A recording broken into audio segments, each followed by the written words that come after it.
యేసుక్రీస్తు మహోన్నతమైన, ఘనమైన, దివ్యమైన, సాటి లేని ఉన్నతమైన గొప్ప నామములో మీ అందరికీ నా యొక్క హృదయపూర్వక వందనాలు తెలియజేస్తున్నాను. మరి ఒక అద్భుతమైన సమయం, మరి ఒక అద్భుతమైన అవకాశం, ప్రభు అద్భుతమైన కృప యేసుతో సమయం ద్వారా మనకిచ్చారు. అందును బట్టి నేను దేవాది దేవునికి కృతజ్ఞతాస్తుతులు చెల్లిస్తున్నాను. దేవుని వాక్యముల నుండి యాకోబు రాసిన పత్రిక 1వ అధ్యాయము 17వ వాక్యాన్ని మనం చదువుకుందాం. యాకోబు రాసిన పత్రిక 1వ అధ్యాయము 17వ మాట. శ్రేష్టమైన ప్రతి ఈవియు, శ్రేష్టమైన ప్రతి ఈవియు, సంపూర్ణమైన ప్రతి వరమును, సంపూర్ణమైన ప్రతి వరమును, పరసంబంధమైనది, జ్యోతిర్మయుడగు తండ్రి యొద్ద నుండి వచ్చును. జ్యోతిర్మయుడగు తండ్రి యొద్ద నుండి వచ్చును. దేవునికి స్తోత్రం. ఈరోజు ప్రభు మనతో మాట్లాడబోతున్న అంశము శ్రేష్టమైన. ఏవి శ్రేష్టమైన ఈ బైబిల్లో ఉన్నాయో, ఏవి శ్రేష్టమైన వాటిని తండ్రి అయిన దేవుడు, జ్యోతిర్మయుడైన దేవుడు మనకు అనుగ్రహించాడో వాటిని మనము ఈరోజు ధ్యానించుకోబోతున్నాం. హల్లెలూయా. ఈ శ్రేష్టమైన మాట ఇంగ్లీష్ బైబిల్లో చూస్తే గుడ్ అనుంది, పర్ఫెక్ట్ అనుంది, గ్రేటెస్ట్ అనుంది, ఎక్సలెంట్ అనుంది, బెటర్ అన్నది ఉంది. ఆమెన్. ఇన్ని మాటలున్నాయి ఒక పదానికి. తెలుగులో శ్రేష్టమైన అంతే. కానీ ఇంగ్లీష్లోకి వెళ్తే, ఇంగ్లీష్ బైబిల్లో మనం చూస్తే గుడ్ అన్న మాట ఉంది. Every good gift comes from father. Amen. Good. రెండవది పర్ఫెక్ట్. మూడవది గ్రేటెస్ట్. నాలుగవది ఎక్సలెంట్. ఐదవది బెటర్ అన్న మాటలు రాయబడ్డాయి. దేవునికి స్తోత్రం. అంటే ఇవన్నీ కూడగొడితే శ్రేష్టమైన అని తెలుగులో చెప్పుకుందాం. ఆమేన్. హల్లెలూయా. శ్రేష్టమైనది, శ్రేష్టమైన ఈవులు ఎక్కడున్నాయంట? జ్యోతిర్మయుడగు తండ్రి యొద్ద మన కొరకు దాచి ఉంచబడ్డాయి. అవే మనకిచ్చాడు. ఎవరి ద్వారా? తన ప్రియ కుమారుడైన యేసు క్రీస్తు ప్రభు ద్వారా. దేవునామానికి మహిమ కలుగును గాక. హల్లెలూయా. శ్రేష్టమైనవి ఏంటో కొన్ని మనం చూద్దాం.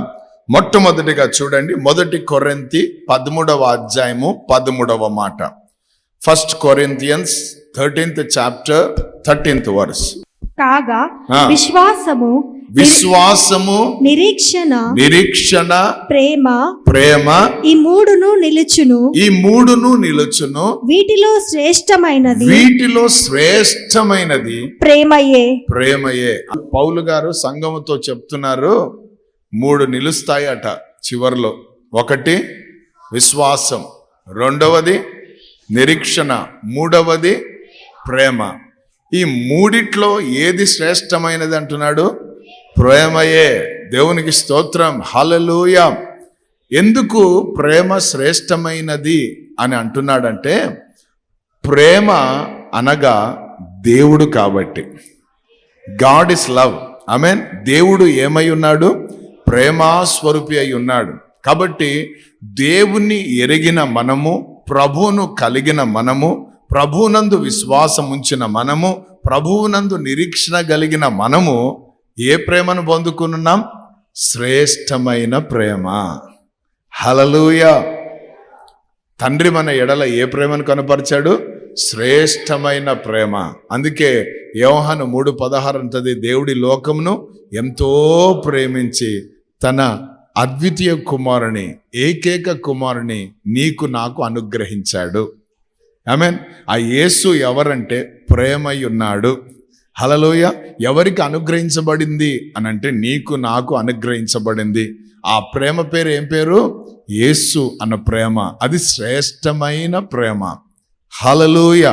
సో శ్రేష్టమైన ప్రేమను ప్రభు మనకు యేసుక్రీస్తు ద్వారా అనుగ్రహించాడు.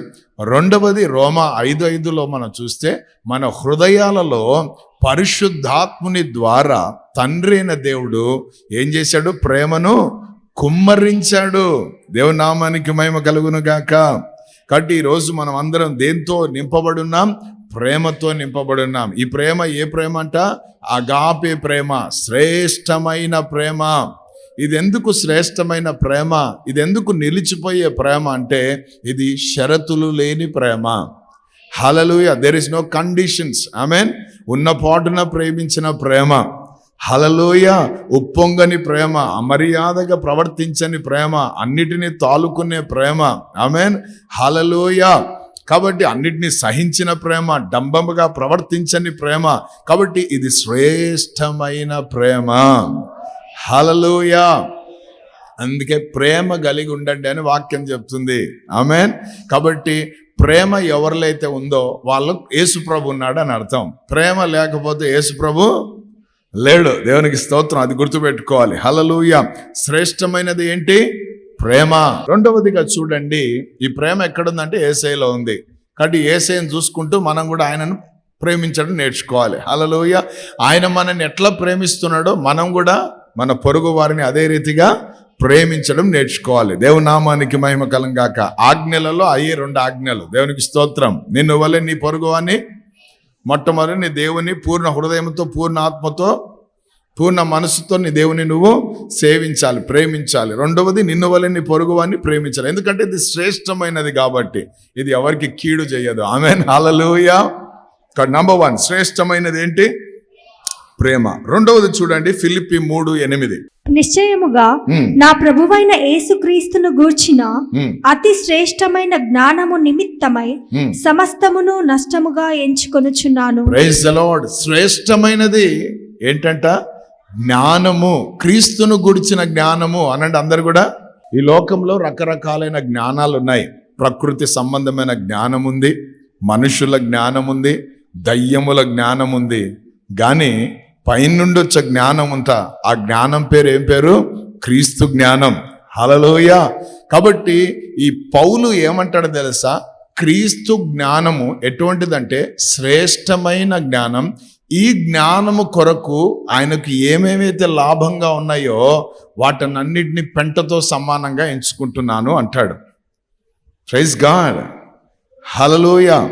ఇప్పుడు జ్ఞానము ఎక్కడ పెట్టాడు? ఇప్పుడు దీంట్లో పెట్టాడు. ఇదేంటిది? పరిశుద్ధ గ్రంథమైన బైబిల్.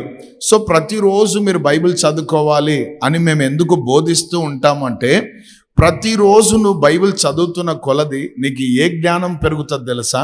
దైవ జ్ఞానం పెరుగుతుంది. ఏ జ్ఞానం అంటే? దేవుని సంబంధమైన జ్ఞానం పెరుగుతుంది. లోక సంబంధమైన పుస్తకాలు మనం చదివితే లోక సంబంధమైన జ్ఞానం పెరుగుతుంది. హల్లెలూయా.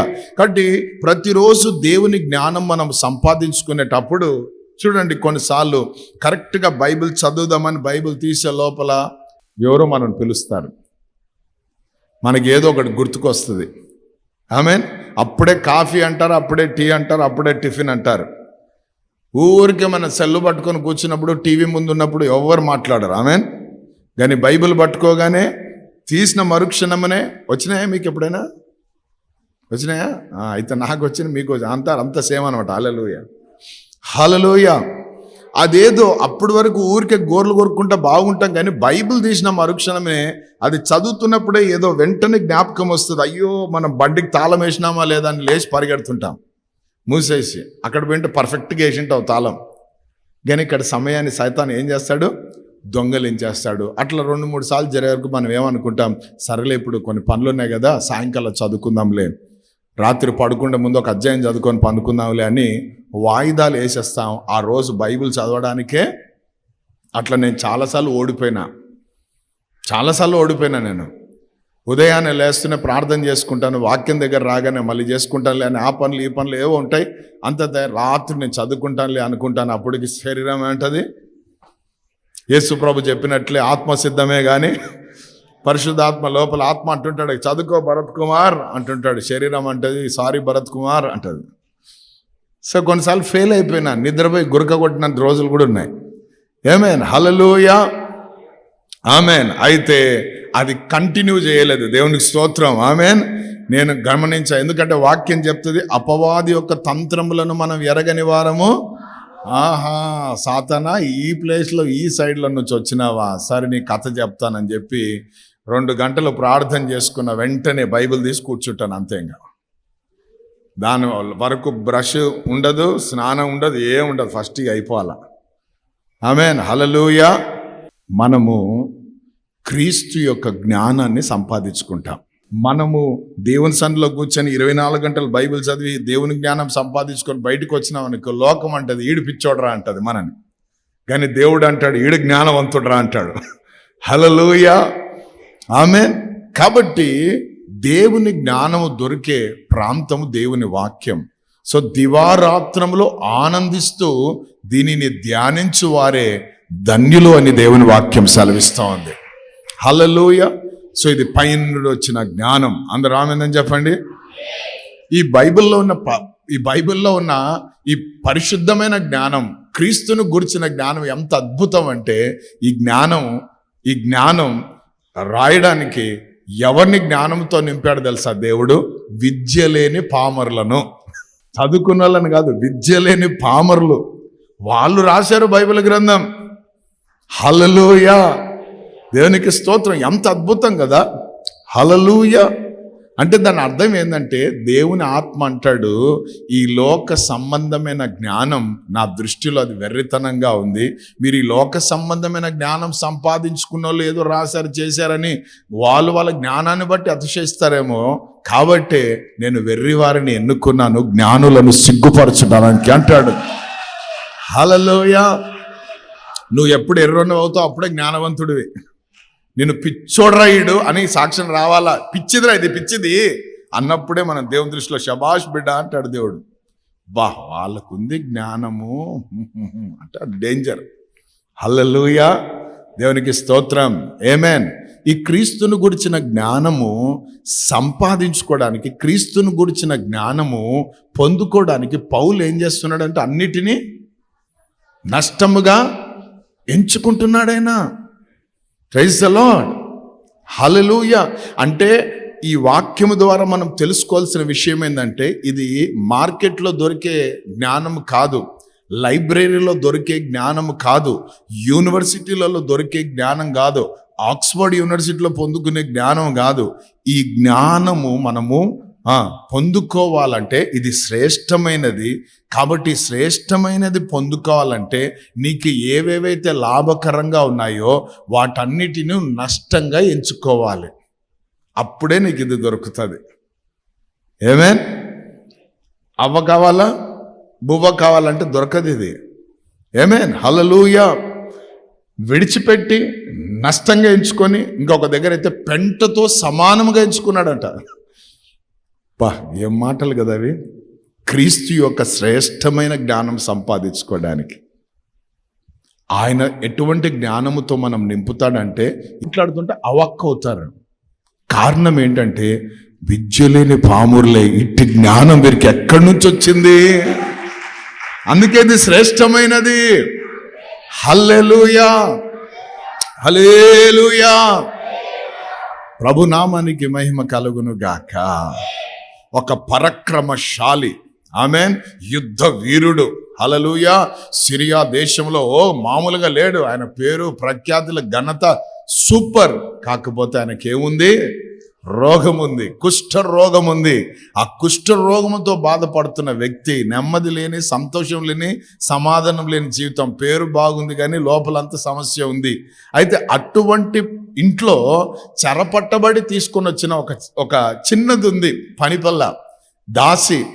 ఆ అమ్మాయికి ఎంత జ్ఞానం ఉందంటే వాళ్ళ యజమానురాలతో అంటది, అమ్మా మీ ఆయనకున్న సమస్య నాకు అర్థమైంది, దీనికి విరుగుడు మా దేశంలో ఉంది, అక్కడ ఒక ఆయన ఉంటాడు మా సేవకుడు, ఆయన దగ్గరికి పోయాడు అనుకో మొత్తం పోతుందని చెప్పింది. అంతే.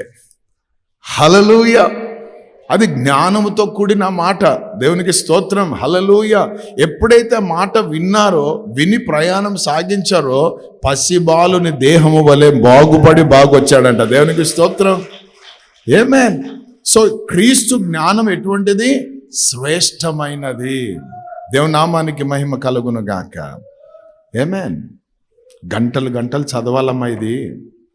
ఎందుకంటే మన ఆయుష్ చాలా తక్కువ, కానీ దేవుని వాక్యం చాలా ఎక్కువ. ఇది ఒక నిధి అన్నమాట. జ్ఞానము సంపాదించుకునే నిధి. ఆమేన్. హల్లెలూయా. గొప్ప గొప్పవారని పిలువబడిన వారందరి జీవితాలలో సీక్రెట్ ఏంటంటే ఇదే. ఆమేన్. దేవునికి స్తోత్రం. చదివే కొలది దీంట్లో ఉన్న జ్ఞానం మనకు కలుగుతూ ఉంటుంది. దేవునికి స్తోత్రం. హల్లెలూయా. ఆ జ్ఞానము ఏం చేస్తుంది తెలుసా? శ్రేష్టమైన జ్ఞానంగా మార్చబడి అనేకులకు దీవెనకరంగా కట్టే జ్ఞానంగా మార్చబడుతుంది. దేవునికి స్తోత్రం. హల్లెలూయా. కాబట్టి జ్ఞానవంతురాలు ఎట్లొస్తుంది జ్ఞానం? దేవుని యందు భయభక్తులు కలిగి చెడుతనాన్ని అసహించుకోవడం ద్వారా. రెండవదిగా అది పాత నిబంధన. క్రొత్త నిబంధనకు వస్తే పౌలు చెప్పినట్లు ఏంటంట, క్రీస్తు జ్ఞానం సంపాదించుకోవడానికి నీకు ఉదయాన్నే లేస్తేనే బోకులతో మీద భలే ఇష్టం కదా, అది పక్కన పడేయాలి. పొరకలు పట్టుకొని వీధులంతా ఊడుస్తావు చూడు, అది పక్కన పడేయాలి. పేపర్ చదివి ఆ టీ బంకుల దగ్గర కూర్చుంటావు చూడు, అది పక్కన పడాలి. దేవునికి స్తోత్రం. ఉదయాన్నే ఆ చాటింగ్లన్నీ చూస్తుంటావు చూడు, అవన్నీ పక్కన పడేయాలి. ఉదయాన్నే లేస్తూనే ప్రార్థనతో ప్రారంభించాలి, వాక్యముతో ముందుకు వెళ్ళాలి. ఈ రెండు జరిగినాయంటే నీకు పక్షి రాజుల వలె రెక్కలుగా దేవుడు నీకు బలపరుస్తాడు. రెండు రెక్కలతో. Praise the Lord. హల్లెలూయా. ఆమేన్. పాడు కలలు రావు, పిచ్చి ఆలోచనలు రావు. దినము రాత్రి పడుకున్నా కూడా నీ పరుపులో కూడా నువ్వు ధ్యానిస్తుంటావు. దావీదు చెప్పినట్లు. దేవునికి స్తోత్రం. దివారాత్రం ధ్యానించడం అంటే అదే. నిద్రపోతున్నా మనకు దేవుని వాక్యం మెదులుతూ ఉంటుంది. దేవుని నామానికి మహిమ కలుగును గాక. హల్లెలూయా. కలవరించాలా దేవుని వాక్యాన్ని. దేవునికి స్తోత్రం. హల్లెలూయా. ఎందుకంటే ఇది శ్రేష్టమైన జ్ఞానము. అందరూ ఆమేన్ చెప్దాం. అందుకే శాస్త్రుల్లాగా పరిచయలాగా కాదట, అధికారముతో మాట్లాడుతున్నాడంట యేసయ్య. ఆ వాక్యం వినడానికి జనులు ఎక్కడెక్కడి నుంచి వచ్చారు. ఎందుకంటే ఆ జ్ఞానము మామూలు జ్ఞానం కాదు, అది. దేవునికి స్తోత్రం. కాబట్టి ప్రియ సహోదరుడా, శ్రేష్టమైన దేవుడు మనకిచ్చాడు. ఒకటి శ్రేష్టమైనది ప్రేమ, రెండవది శ్రేష్టమైనది జ్ఞానం, మూడవది చూడండి హెబ్రీలకు రాసిన పత్రిక 7వ అధ్యాయము 18వ మాట. 7:18. హెబ్రీ 7:18. ఆ ధర్మశాస్త్రము దేనికిని సంపూర్ణ సిద్ధి కలుగ చేయలేదు కనుక ముందీయబడిన ఆజ్ఞ బలహీనమైనందున నిష్ప్రయోజనమైనందున అది నివారణ చేయబడి ఉన్నది. అంతకంటే శ్రేష్టమైన నిరీక్షణ దాని వెంట ప్రవేశపెట్టబడెను. Praise the Lord. హల్లెలూయా. దేవునికి స్తోత్రం. మూడవదిగా శ్రేష్టమైన నిరీక్షణను దేవుడు మనకిచ్చాడు. ఏ నిరీక్షణ ఇది? Hope of glory. ఆమేన్. శ్రేష్టమైన నిరీక్షణ. ఈ నిరీక్షణ మనని ఎప్పుడు సిగ్గుపరచనీయదు. హల్లెలూయా. కాబట్టి ఇది శ్రేష్టమైనది. ఆమేన్. నువ్వు దేనికోసమైతే ఎదురు చూస్తున్నావో, ఏదైతే నువ్వు పొందుకోవాలని ఎదురు చూస్తున్నావో, ఏదైతే ఆశిస్తున్నావో, అది తప్పకుండా నీ జీవితంలో నువ్వు ఒకరోజు పొందుకుంటావు. తప్పకుండా అదొక రోజు నువ్వు చూస్తావు. తప్పకుండా అది నీ జీవితంలో జరుగుతుంది. ఎందుకంటే ఇట్టి నిరీక్షణ ప్రభు మనకు పుట్టించాడు మన లోపల. అందుకే ఇది శ్రేష్టమైన నిరీక్షణ.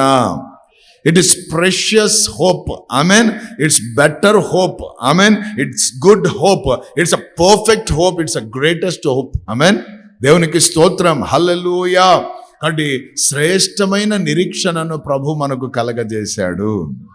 ఈరోజు మనం ఇక్కడ చనిపోతే అక్కడ ఉంటామన్న నిరీక్షణ మనకుంది. ఆమేన్. దేవునికి స్తోత్రం. హల్లెలూయా. ఎక్కడో గాల్లో కలిసిపోతాం. వచ్చే జన్మలో మనం ఈ జన్మలో చేసిన కర్మని బట్టి ఆ కర్మ మనని ఎంటబడింది కాబట్టి కాకుగానో, పిల్లిగానో, కుక్కగానో, ఎలకగానో, చీమగానో, తలలో పేనుగానో పుడతాం అని అనుకోవడానికి ఏం లేదు. ఒకే జన్మ ఉంది. హల్లెలూయా. ఇది దేవుడు మనకిచ్చింది. ఆమేన్. దేవునికి స్తోత్రం. ఇది చాలా జాగ్రత్తగా వాడుకోవాలి. డబ్బు నువ్వు చాలా జాగ్రత్తగా వాడుకుంటున్నావు, కానీ దినాలను సమయాన్ని వాడుకోవడం లేదు. అదే ప్రాబ్లం ఇప్పుడు.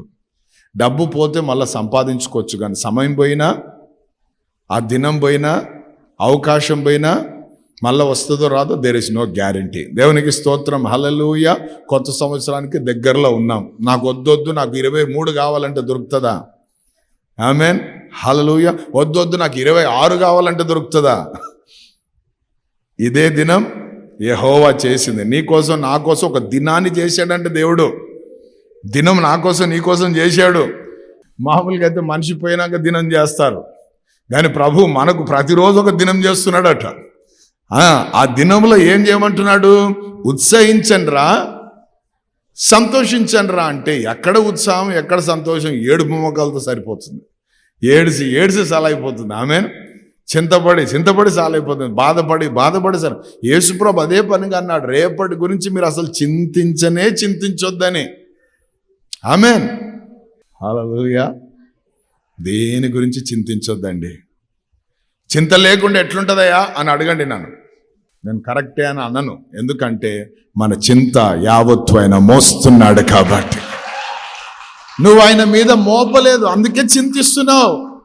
నీ పిల్లల గురించి, నీ ఉద్యోగం గురించి, నీ వ్యాపారం గురించి, నీ రాబడి పోబడి అన్నిటి గురించి అవన్నీ ఆయన మీద వేసినావు అనుకో, హల్లెలూయా, సంతోషంగా ప్రతిరోజు పాడతావు. సంవత్సరానికి ఒక్కసారి కాదు, ప్రతిరోజు పాడతావు. ఏమని? చింతలేదిక యేసు పుట్టెను.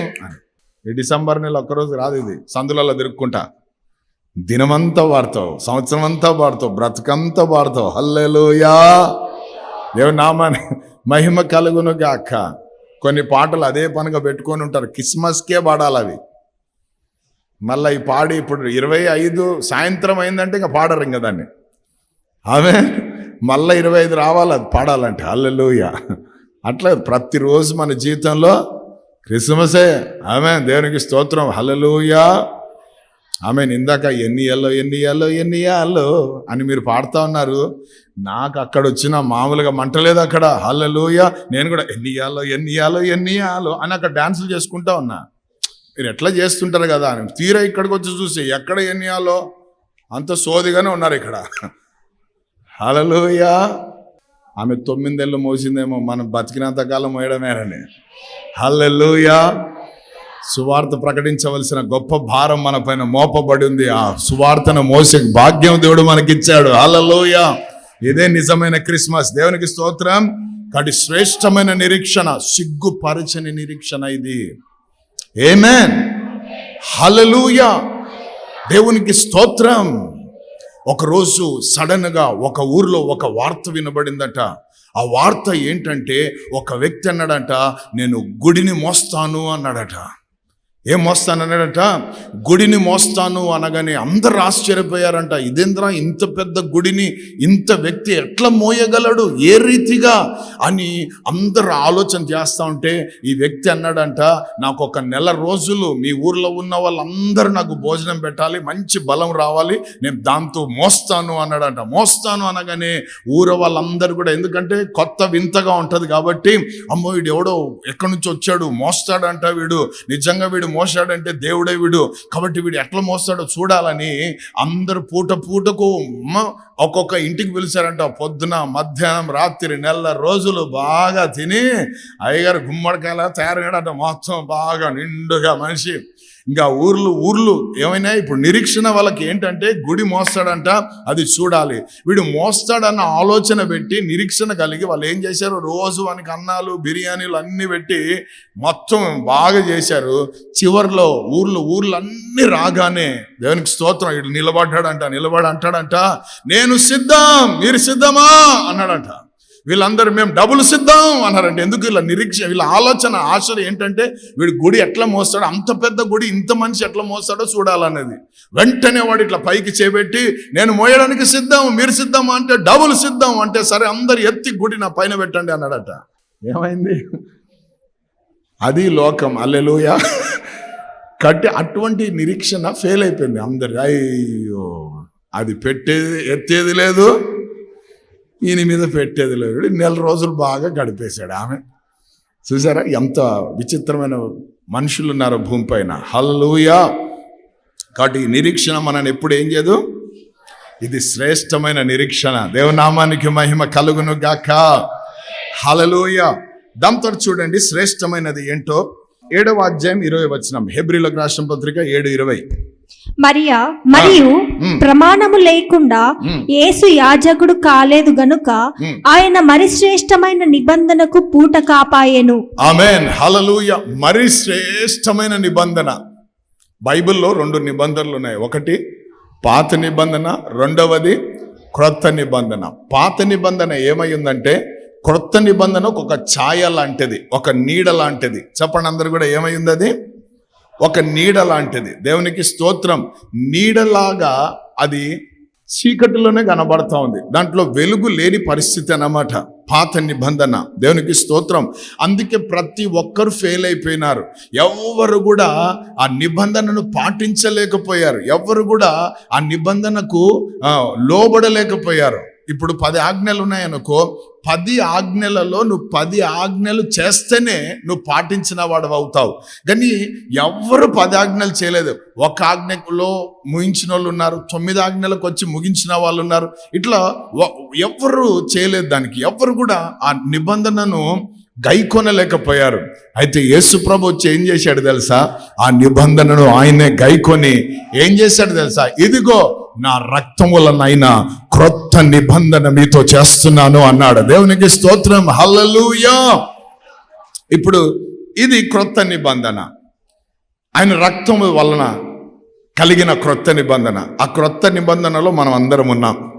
దేవునికి స్తోత్రం. అంటే ఇప్పుడు దాని అర్థం ఏంటంటే, ఆ పాత నిబంధన ఏదైతే చేయలేకపోయిందో, క్రొత్త నిబంధనలో యేసు ప్రభువారు మనము చేయాల్సినవన్నీ కూడా ఆయన చేసేసాడు. మనం పొందేవలసినవన్నీ కూడా ఆయన పొందేశాడు. ఇప్పుడు మనని ఏం చేశాడు తెలుసా? స్వతంత్రులుగా చేశాడు. అందుకే ఎఫెసీ 5:1 ఉంటది, క్రీస్తు మనని ఏం చేశాడు? స్వతంత్రులుగా చేశాడు. అందరూ ఆమేన్ చెప్పండి. హల్లెలూయా. సో ఇప్పుడు మనకి ఏమిచ్చాడు? క్రొత్త నిబంధన. అందరు చెప్పండి, ఏ నిబంధన ఇది? ఆయన రక్తం వలనైన క్రొత్త నిబంధన, న్యూ కవెనెంట్. దేవునికి స్తోత్రం. ఓల్డ్ కవెనెంట్ కాదు, న్యూ కవెనెంట్ ఇది. దేవునికి స్తోత్రం. ఇది దేంతో ముడిపడి ఉందంటే కృపతో ముడిపడి ఉంది. దేంతో ముడిపడి ఉందంటే నీతితో ముడిపడి ఉంది. దేనితో ముడిపడి ఉందంటే సమాధానముతో ముడిపడి ఉంది. దేంతో ముడిపడి ఉందంటే పరిశుద్ధాత్మ యందలి ఆనందముతో ముడిపడి ఉంది. దేవునికి స్తోత్రం. హల్లెలూయా. పాత నిబంధన అటువంటిది కాదు, దానికి ఆపోజిట్. దేవునికి స్తోత్రం. కంటికి కన్ను, పంటికి పన్ను, చేతికి చెయ్యి, కాలుకి కాలు. హల్లెలూయా. పళ్ళు రాలగొడతా అనగానే రాలగొట్టేసేయాలి, అదనమాట పాత నిబంధన. ఏమే? దేవునికి స్తోత్రం. కొడతా అంటే కొట్టాయి చూపించాలంటారు సార్, అది పాత నిబంధన. కొత్త నిబంధన అది కాదు. దేవునికి స్తోత్రం. హల్లెలూయా. నీ కుడి చెంప కొడితే అది క్రొత్త నిబంధన. దేవునికి స్తోత్రం. హల్లెలూయా. ఇది మరి శ్రేష్టమైన నిబంధన. ఆమేన్. అందుకే ఆయన మోషే కంటే గొప్పవాడు. హల్లెలూయా. హల్లెలూయా. దాంతో చూడండి శ్రేష్టమైనది ఏంటో. 10వ అధ్యాయం 34వ వచనం. హెబ్రీ 10:34. ఎలాగనగా మీరు ఖైదులో ఉన్న వారిని కరుణించి మీకు మరి శ్రేష్టమైనదియు స్థిరమైనదియునైన స్వాస్థ్యం ఉన్నదని ఎరిగి. Praise the Lord. మరి శ్రేష్టమైన స్వాస్థ్యం. Praise the lord. ప్రభు మనకి ఏమిచ్చాడు? యేసయ్య మరి శ్రేష్టమైన స్వాస్థ్యము. హల్లెలూయా. ఇన్హెరిటెన్స్ మరి శ్రేష్టమైనది. దేవునికి స్తోత్రం. అందుకే పౌలు అంటాడు, మన పౌరస్థితి పరలోకమందున్నది. ఏమే? మనకిచ్చే స్వాస్థ్యం ఏంటో తెలుసా? ఇజ్రాయిల్కేమో అరణ్యంలో పాలు తేనెలు కదా, నీళ్లు, మన్నా, ఇవన్నీ. కానీ మరి మనకు తన ప్రియ కుమారుడైన యేసుక్రీస్తు ద్వారా మనకు కలిగిన శ్రేష్టమైన స్వాస్థ్యం ఏంటంటే, హల్లెలూయా, భవనాలు మన కోసం దేవుడు సిద్ధపరిచాడు. బంగారు వీధులు మన కోసం సిద్ధపరిచాడు. మహిమ కలిగిన సింహాసనం మన కొరకు సిద్ధపరిచాడు. కిరీటాలు మన కోసం సిద్ధపరిచాడు. దేవునికి స్తోత్రం. హల్లెలూయా. వాయిద్యాలు మన కోసం సిద్ధపరిచాడు. తెల్లటి వస్త్రాలు మన కోసం సిద్ధపరిచాడు. దేవునికి స్తోత్రం. శ్రేష్టమైన స్వాస్థ్యము మన కోసం